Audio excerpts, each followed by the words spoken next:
Thanks a lot. MGM presents. You ought to have to do him like that. Editor had fun with that. Boy, wow. Like his face exploded. Right? It's a horror Christmas movie. Holy shit.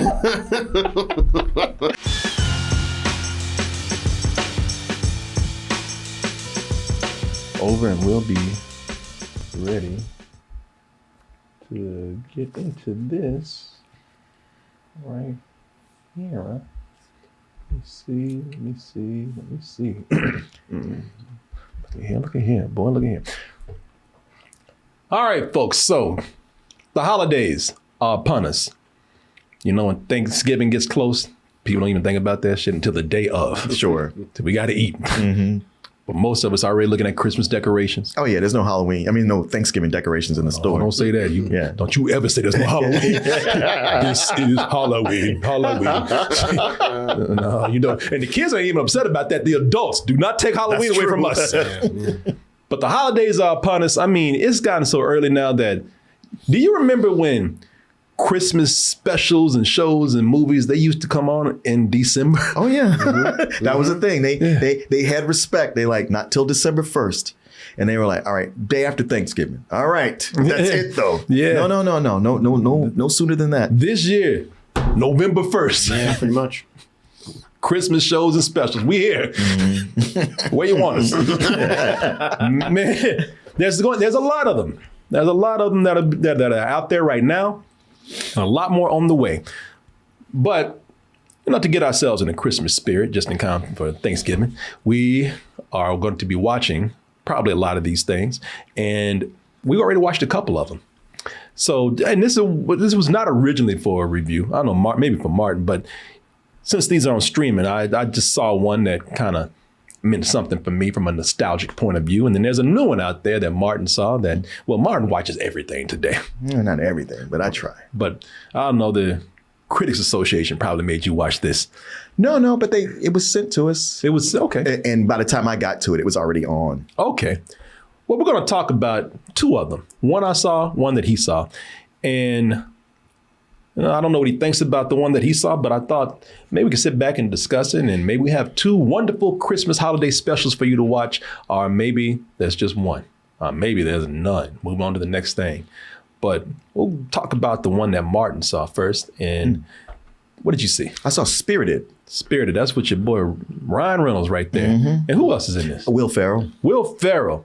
Oh, hell. Yeah, exactly. Okay. I love Ryan Reynolds, but Will Ferrell, him and I, we I know. We go back and forth. He's done some good stuff. No, Elf is great. Yeah. Speaking of holiday specials. Yeah. Gee, you can reach back 20 years. I would, yes. Hey, man. It's a great movie, Martin. Yes. A classic is timeless. I thought you were saying you were reaching your ass and pull that movie out. No, nothing like that. This movie takes place where we're from the perspective of the ghosts of Christmas past, present, and future.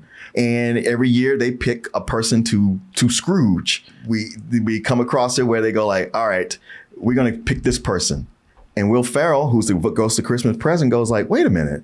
What about this guy? What about this pretty ass over here? This pretty ass man. This guy's way worse than the person you say. And they're like, no, we don't want to mess with him. I kind of like that, because it was getting nauseating how many takes of A Christmas Carol we had out there. Mm-hmm. And I was like, I thought another one. Yeah, wow, really? Ryan Reynolds, really, man? Come on. I thought you were better than that. I thought you were more creative than that. But looks like they have another spin on here where, being a ghost of Christmas past, a present, or whatever is actually, as you say, a business, an industry. Let's go and take a look at this trailer. I'm intrigued, Martin. I actually want this to be good, but we'll see what you say. Hey, I'm haunting you. You can't just run away from me when I'm haunting you. Hello? Okay. See, I don't hate Will Ferrell. I don't. I actually like Will Ferrell. I don't like all his comedies, but this man, he'll just do something silly every now and then. He knows how to put little fills, little comedy fills and things. Yeah. Is there a ghost of Christmas Grumpy? Because you could do that job. Okay, that wasn't That wasn't that man that liked to masturbate in front of people. What's that? Louis C.K. It ain't Louis C.K. No, it's not Louis C.K. No, it's not. It's not. I'm like, how He wouldn't be in Okay, here. I'm like, how they let him up in there, man? They must have let the door open and let him walk in. They don't even know he's there. If I remember jerk off Sit in. here. You continue the scene. Shit, that's the ghost of Christmas dicks right there.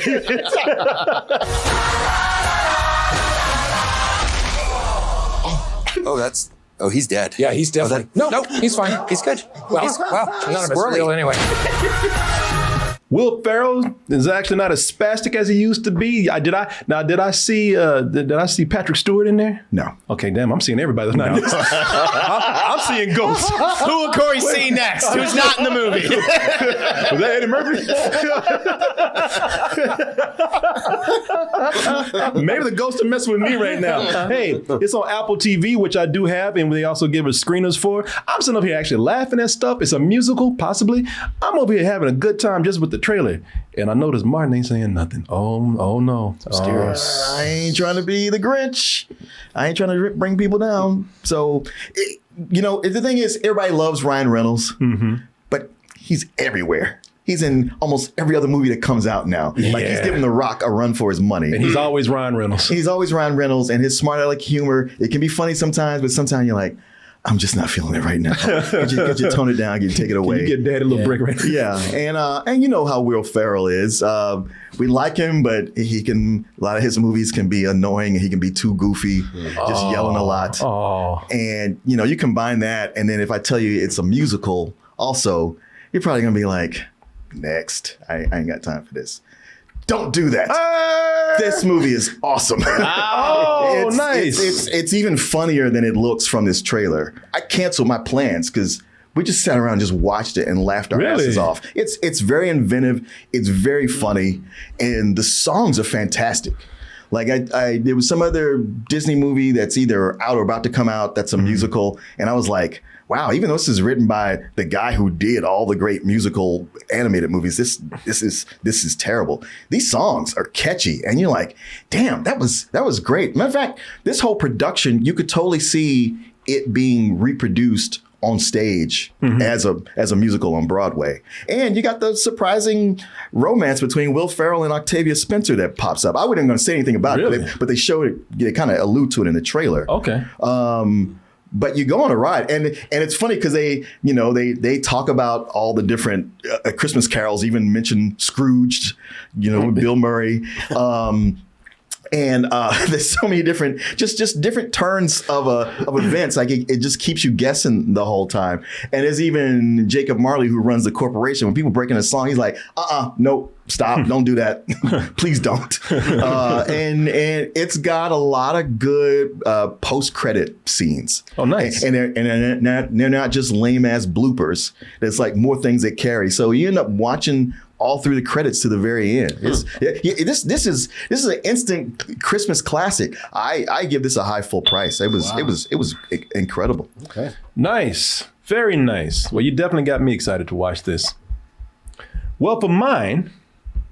And we'll see if this can actually match up to yours. I don't know, Mark. Maybe it's even better. Could be. Maybe I got a better than sex movie right here. And I'm already off to a good start. The thing that my movie and your movie have in common is that they are connected to something that's already old. Okay. It's older. They are connected to something that is considered a classic. And mine is a Christmas story, or a Christmas story. Christmas story. A Christmas story Christmas. Ralphie's all grown up now. Now, if y'all remember the original A Christmas Story, you should. They show up for 24 hours during, I think, Thanksgiving. No, during Christmas, they show up for 24 hours straight. And that was the one where you had Ralphie, who wanted the Red Ryder BB gun. Everybody could relate to it because everybody was a kid who had that one toy that they wanted for Christmas. Now we have Ralphie all grown up with a family, and we're trying to recreate that same magic that we had from a different perspective. I almost had to watch this out of respect because I love that movie so much. I love A Christmas Story. But listen, I'm that person where I can't turn it to that 24-hour The Christmas Story showing because I will sit up there and watch it for like at least 12. Oh, is that right? Yeah, I'm not getting up. Yeah, I ain't leaving the house. Yeah, we just watching it over and over again. So let's go ahead and look at this sequel to A Christmas Story, which is A Christmas Story Christmas, and we'll see how mine stacks up to yours, Martin.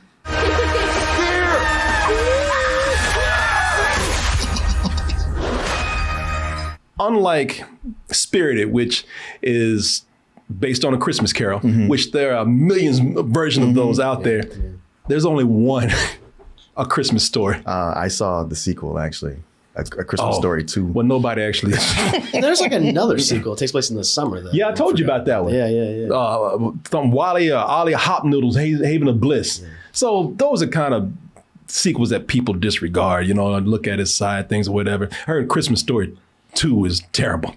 Yeah. But it's terrible in that it's not worth us doing a bad movie review of. Wow. So a lot of people just pretend like that don't even exist. But there's only one A Christmas Story. And the moment that you start watching A Christmas Story Christmas, from the beginning, it's obvious that this is not going to even touch. I mean, it don't even get near the original. Yeah. You go in with those kind of heavy expectations because you're following up a classic. You got to be careful when you do that. And the thing with this is that, again, unlike A Christmas Carol where you can just do different versions with different actors and whatnot, we have Ralphie, played by the same actor who is, pretty much, he connects us directly. Peter Billingsley, he directs us directly to the first one. Trying to actually make a sequel to that one, and I don't know what people are going in with, but when you go into this one, listen, the first movie, it moved everyone. All of us related. And the reason why that movie is a classic is because that movie, if you were an adult, it made you get back in touch with your childhood.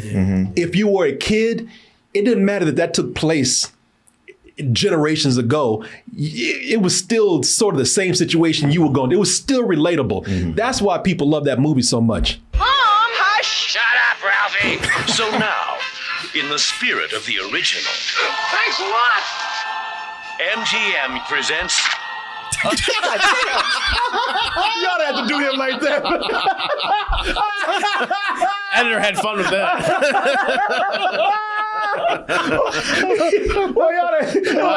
Like his face is floating. It's a horror Christmas movie. Holy shit.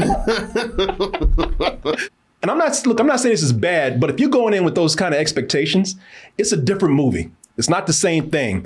This movie's not going to have that kind of broad appeal like the first one did. It's just, that one not only took us back to our childhood or connected with children, man, that first one just kind of, it covered everything Christmas. It did. Right. Family, Christmas dinner, going home and having to connect with the parents who you could tell them certain things and certain things you couldn't, being scared of pops, Yeah. Man, there was so many things that connected with family and the family experience during Christmas. And it doesn't matter where you were raised. There was something in there, that you connected with. This is running around with your friends. Man. Getting disappointing gifts. Man. Grandma sending you some shitty gifts, that you didn't want. Everybody relate to that. This is, man, this is the further adventures of Ralphie. Ralphie wants to be a writer now. And the movie opens. I'm ready from that premise. Good Lord. Well, they don't stay on that very long. Okay, but good. what they do let you know is that this is going to be Ralphie's story. The further adventures of Ralphie. And so this is Dad's Christmas now. It's kind of repeating some elements of A Christmas Story that we've already seen. There's some music that's playing from the original. We revisit the home. We have these flashbacks. The friends, Schwartz is there and everybody. The Bumpuses are still around. The Bumpuses got little hillbilly ass grandkids now. The Bumpuses, they still collect dogs. Okay. Big ass hound dogs. Some of the same story beats they repeat. There's bullies in this. Really? Yeah. You know, there's a lot. There's a lot of nostalgia that we're riding off of from the first movie. The first movie, again, it stood on its own. You know, this is going through Star Wars syndrome now. You know, we're going back and reliving certain things that we had from the first movie, and somehow repackaging it or spicing this movie up with those things. So, this is as a sequel, listen, it's fine actually. It's not too bad. Okay. Is it a Hallmark Channel or better? No, it's it feels like a family ABC show or something. Okay. Because this is not as strong. I don't even think it's great if you ask me, but it's fun. It's not bad. One of the things I like that they handled here, Darren McGavin as the old man. Mm-hmm. That's how they referred to him. I don't even know if he had a name in the movie. He's just called the old man. Yeah. He's the guy that had that leg. Yeah. Oh, well, yeah, he's the leg lamp. Yeah, the leg lamp. He could never tell anybody what it was for or what it was. I just won a very special prize. Boy, that wife was jealous. That was another woman. She kind of pissed me off that she broke his dreams, but I can understand. It had to go. But that's Darren McGavin who played him. So in the movie, they deal with him just dying. Mm-hmm. And they don't, and when the cool thing about it is they don't go into like this whole modeling, melodramatic thing with it. They mention it and they handle it very well, man. They don't let it stop from the laughs. Mm-hmm. They don't sit back and they don't have these long, crazy crime moments. They actually find some humor out of it, and they still manage to pay respect to the character. Yeah. There's even some moments where it's kind of rough. They said, because Ralphie has to write a obituary about him, and he just says, man, this is the last time anybody's going to give a thought about him. So it's like, Jesus, you're a shitty writer then. But if you want to watch something that is actually very sweet in the Christmas sense, and if you want to watch something that is probably not as good as the first one, but you still like that world enough, you still like those characters enough to go back and want to spend some time with them, that's the attitude you go in with. Okay. With this. You don't go in this expecting for this to be another classic on the level of the first one. Sure. Not even close. Right. This is something that is is right at home where it needs to be here on HBO Max, and it's something that when the family's over and you want to watch something that everybody can watch and is nice and sweet, this is a thing to watch right here. There are but there's still some very funny bits of Christmas humor in here. Like the whole thing with carolers. They the mom, who again is played by, I just told you her name, man. Julie Haggerty. Melinda Dillon. Oh, wait, is the original woman. Yeah. What's her name? The one from Airplane? Julie Haggerty, man. First of all, they aged her up a lot. They made her look bad because she's not a bad looking older woman, man. She's actually still very beautiful. Yeah. I saw her in something recently. Yeah, but they made her look shit. They made her live up to her last name. She looked haggard, haggard as hell. But man, she's funny in this. There's a moment here where she hates carolers. She can't stand them, and there's a whole scene where she's trying to avoid these carolers, and the wife actually, Ralphie's wife actually loves carolers. Oh. And she almost gets her ass beat by mom for liking carolers, man. So there's actual bits of funny Christmas humor in here, but they're funny on a level of, again, I'm watching a show, I'm watching a movie. I'm not watching something that I could relate to like I did with the first one. Where the first one felt natural, this one feels written. Okay. This one feels like a sequel. Manufactured. It feels, and I'm not saying, they have some guest appearances in here that I'm not going to spoil for you. It's nothing that I think is going to be the level of a classic later on. It's something that you will watch after you watch out A Christmas Story out of curiosity, and it'll work for you. And it's a very sweet story. And I would say, put it on if you watched everything else, or if you really love A Christmas Story that much, you deserve to go and see what's old Ralphie up to. Sure. But as if we were like sit up here having a Christmas movie competition, sounds like you won. Yeah, I would definitely. I would hearing this conversation, I would definitely go and watch Spirited before I watch this. Okay. All right. Yeah. Where Spirited feels like it will be a classic and it feels like a movie. Mm-hmm. this feels like a sequel TV show. Yeah, that's how it looks. Yeah. And if I had to give it anything, just out of kindness and out of sweetness and out of respect to the original and the way they even handle certain characters in here, like the deceased dad, I would give this a very low matinee. Okay. You know, Merry Christmas, Ralphie. Ralphie. I probably shouldn't say this. I should leave it for you, but I'm just going to say it anyway. Randy, the little brother who was so sweet Yeah. in the first one, he's a dick in this, man. Yeah. Man. Just watch it. You'll see. I mean, he's a kind of an asshole, man. The way he messes with Ralphie now. Uh-huh. Yeah, it's just. Ralphie did bully him. Never was pushing him over and shit. I guess he did. There's little Randy right there, man. Randy gets his day, man. Randy, man. I was like, no, man. I said, listen, I don't know what. That was childhood. You know, I'm sure y'all forgot about that shit, but he hasn't.